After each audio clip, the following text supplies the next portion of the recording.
Selamat pagi Bapak Ibu dan saudara-saudaraku, apa kabar pada pagi ini? Semoga kita semua sudah bangun dengan sejahtera, dengan semangat baru dan anugerah Tuhan kita untuk menjalani hari ini. Senang sekali saya menjumpai semua pendengar renungan pagi ini dengan sukacita. Kita di acara Renungan Pagi edisi 23 Maret 2022. Lukas pasal 14 ayat 10 dan 11. Tetapi apabila engkau diundang, pergilah duduk di tempat yang paling rendah. Mungkin tuan rumah akan datang dan berkata kepadamu, "Sahabat, silakan duduk di depan," dan dengan demikian engkau akan menerima hormat di depan mata semua tamu yang lain. Sebab barang siapa meninggikan diri, ia akan direndahkan, dan barang siapa merendahkan diri, ia akan ditinggikan. Kerendahan hati. Ada seorang ahli berkata, ada 3 hal yang paling mudah diingat oleh seseorang, yakni miliknya, kelebihannya, dan kesalahan orang lain. Menurutnya yang paling gampang diingat oleh seseorang adalah apa yang aku punya, apa kelebihanku dari orang lain, dan apa kesalahannya, baik yang dilakukannya kepada diri kita maupun kepada orang lain. Itu manusia secara umum, saudara-saudaraku. Teks yang kita baca pada pagi ini adalah sesuatu yang beranjak dari undangan seorang keluarga Yahudi di mana Yesus juga turut hadir. Pada waktu tamu sudah mulai berdatangan, Yesus memperhatikan setiap tamu itu.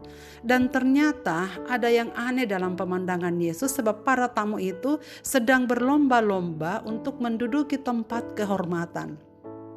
Rupanya yang diundang adalah orang-orang besar, karena mereka sedang berlomba untuk menduduki tempat-tempat terhormat. Sebab undangan makan memang biasanya setiap tamu akan datang dan langsung menduduki tempat yang sudah disediakan sesuai dengan tradisi dan kelas mereka. Sesuai kelasnya, karena itu tidak boleh berebut tempat kehormatan sih sebenarnya. Tetapi aneh, pada waktu itu Yesus melihat bahwa orang-orang ini datang, mereka memperebutkan tempat terhormat itu. Maka ketika Yesus melihat bahwa mereka semua sedang berebut tempat kehormatan itu, dengan lembut Yesus menegur mereka dengan menceritakan satu perumpamaan. Saudara, dalam perumpamaan itu Yesus mengatakan bahwa jika kamu diundang dalam satu pesta, janganlah kamu duduk di tempat terhormat. Sebab mungkin orang lain juga akan datang dan diundang ternyata lebih terhormat daripadamu. Supaya ketika orang itu melihat kamu, mereka tidak akan segera memindahkan kamu ke tempat lain karena ada tamu yang terhormat akan datang. Berilah tempat ini kepada orang itu, lalu pasti dengan rasa malu engkau akan pergi dan beranjak dari tempat itu. Engkau merasa paling direndahkan di dalam acara itu. Nah, saudara-saudaraku yang dikasihi, lalu Yesus menutup perumpamaannya dengan statement, barang siapa meninggikan diri ia akan direndahkan, dan barang siapa merendahkan diri akan ditinggikan. Perumpamaan ini jelas untuk memperingatkan bahwa orang yang meninggikan dirinya dalam kehidupan ini akan dipermalukan di dalam kerajaan sorga yang akan datang. Tempat kehormatan kita di hadapan Allah jauh lebih penting daripada kehormatan kita di bumi. Kehormatan semacam itu tidak dapat diperoleh dengan menonjolkan diri, sebab hal itu hanya datang melalui kerendahan hati dan sikap menghambahkan diri, dan selalu melalui tindakan mencari hormat yang datang dari Allah yang berkuasa. Saudara-saudaraku, yang menjadi penting dan menjadi pertanyaan bagi kita adalah bagaimana cara kita memelihara kerendahan hati. Pertama, kita melihat kerendahan hati dengan memeliharanya, dengan menyadari kenyataan bahwa masih ada yang lebih terhormat daripada kita. Sekalipun banyak yang kita ketahui, kita barulah mencapai sedikit saja. Sebab banyak orang yang lebih tahu banyak hal dibandingkan kita. Bagaimanapun pentingnya kita sekarang, semuanya akan berlalu. Masa pensiun akan segera datang, atau kematian tak terelakkan. Dan ketika itu datang, kita tak akan bisa membawa apa-apa. Kita akan menghadap Sang Halik tanpa membawa segala sesuatu yang ada di dunia ini.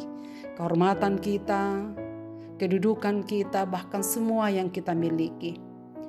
Lagi pula semua yang ada pada kita bukan milik kita, hanya titipan Allah untuk kita kelola. Yang kedua, memelihara kerendahan hati dengan membandingkannya dengan kesempurnaan. Bila kita mendengarkan dan melihat seorang ahli, kita akan sadar betapa kita tak ada apa-apanya. Saat kita mulai mengingat orang-orang yang hebat karena karya-karyanya, menyadarkan kita, siapakah saya? Bila kita mengingat kesucian, kekudusan, dan keagungan Tuhan, tak sanggup kita mengangkat kepala di hadapannya, sebab kita rapuh, bahkan kita hanyalah debu di hadapannya. Segala kesalehan kita hanyalah seperti kain kotor, kata Yesaya. Jika kita bisa selamat hanya karena belas kasih-Nya. Jika kita dapat menikmati hidup ini hanya karena masih diberi kesempatan untuk bernafas. Kesempatan demi kesempatan yang kita punya itu hanya karena anugerah semata. Dengan mengingat semua ini, saudara-saudaraku, pasti kita akan sampai pada satu titik. Siapakah saya? Dan apa yang harus saya sombongkan? Toh semua yang ada pada saya berasal dari Tuhan. Perumpamaan ini disampaikan Yesus untuk menegur kita yang haus ingin dihormati. Mari kita buka hati kita untuk teguran ini supaya kita lebih rendah hati dan mau lebih dahulu memberi hormat kepada orang lain. Dan kiranya Roh Kudus memampukan kita, saudara sekalian, untuk belajar kepada Yesus Kristus yang rendah hati, sehingga nama Tuhan dipermuliakan dalam hidup kita. Marilah kita berdoa. Bapa di sorga, Bapa dalam nama Tuhan Yesus, terima kasih untuk firman-Mu pada pagi ini.